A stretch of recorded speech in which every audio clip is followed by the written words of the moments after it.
निश्चित रूप से दुर्दांत अपराधियों का खात्मा होना चाहिए, लेकिन उससे बड़ी चीज़ है कि हजारीबाग जेल में विकास तिवारी रह करके वहाँ से 10 लाख से 20 लाख रुपए तक देने की सूचना आती है। 10 लाख से 20 लाख रुपया वहाँ जेलर और सुप्रीटेंडेंट को दे करके और वहाँ से संचालन जो कर रहा है फ़ोन के द्वारा, और भुरकुंडा, पतरातू, बड़का गाँव, ये रामगढ़, हजारीबाग, चतरा जिला में जितना भी हो रहा है, सबसे बड़ा क्रिमिनल तब यहाँ बैठा हुआ है। तो इसका खत्म होना चाहिए। ये सबसे बड़ा कैंसर है इन लोग, देश के लिए, राज्य के लिए भी, गांव के लिए। लोग दहशत में हैं और इन लोग को हर जगह इन लोग का उड़ाता है। और इसमें जो है आज एनटीपीसी का जो डीजीएम जो है अथी का हत्या हुआ है, इसका मैं निंदा करता हूं। लेकिन सबसे पहला चीज़ है एनटीपीसी भी काफ़ी शोषण कर रही है। ये उपज जो है एनटीपीसी के लोगों को सिर्फ सोचना चाहिए कि गरीबों को क्या कर रहा है, ज़मीन छीन रहा है, बिना मुआवजा दिए घर नाप दे रहा है। उसके बाद वहाँ पर जो है सो अन्याय कर रहा है, लोगों को केस का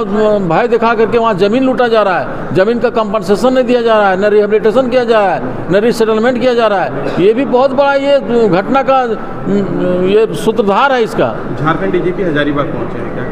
जिस निश्चित रूप से डीजीपी अगर रिव्यू कर रहे हैं तो इससे बड़ी बात क्या चाहिए, तो बहुत बड़ा अचीवमेंट है। और हम चाहते हैं कि अपराधियों का खात्मा होना चाहिए। और जो भी लोग अमन साहब तो वहाँ से ला के, लेकिन अमन साहब को जो गैंग जो बाहर खड़े हैं उन लोग का सफाया मेन है। और दूसरा चीज़ है कि यहाँ पर जो विकास तिवारी जो जेल में बैठ करके ऑर्गेनाइजेशन चला रहा है यहाँ पर, तो इसको सफाया होना चाहिए। ये पूरा गैंग का जो जितने गैंग है, क्योंकि अपराधी तो किसी समाज का अंग तो है नहीं। इन लोग तो अपराधी को कोई इसका सामाजिक ताना बाना नहीं है। इसको अपराध करेगा, इसको उसके लिए कुछ समाज से मतलब है ना कोई पब्लिक से मतलब है। इसको पैसा चाहिए, इंट्रोशन चाहिए।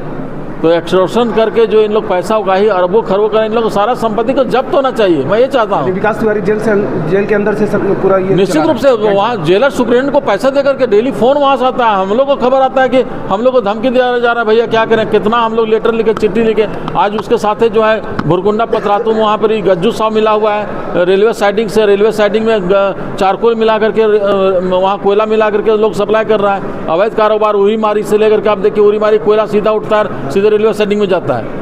ये सब संचालित कर रहा है। इसमें कौन कौन लोग हैं, कोयला माफिया लोग भी इसमें शामिल है। लोग पैसा दे रहे हैं इन लोग को, तो इन लोग को भी सजा मिलना चाहिए। इन लोग को भी जेल के सलाखों के पीछे रहना चाहिए। इन लोगों को संपत्ति सब जब्त करना चाहिए, तभी ये सब समाप्त होगा। एक तो समाप्त करने नहीं होगा। ये निश्चित रूप से ये शुरुआत हुआ है। डीजीपी साहब को मैं बहुत बधाई देना चाहता हूँ कि इन्होंने एक्शन मोड में आया है और ये एक्शन बरकरार रहना चाहिए और ये पूरे नेक्सस को एकदम समाप्त करना चाहिए। मतलब आपका कहना है कि जिस तरीके से गैंगस्टर का इनकाउंटर हुआ, वैसे ही मतलब उत्तर प्रदेश में जैसा होता है यहाँ भी गैंगस्टर का निश्चित रूप से होना चाहिए, एकदम होना चाहिए। यहाँ पर जो जिस तरह से फोकस है, लेकिन इसके लिए यहाँ पर आए हुए कोल कंपनियों भी कम अपराधी नहीं है। इन लोग भी अपराध कर रहे हैं। इन लोग, आप गरीबों को देखिए जा करके सिसक रहा है, लोग बिना मुआवजे दे घर धांस दे रहा है। तो एनटीपीसी अभी बड़का गांव में जो है, आपको मैं बता दे रहा हूँ, ये हत्या हुआ है, इसका ये तो दुखद चीज़ है, लेकिन ये हत्या से लोगों में खुशी है एक तरह से।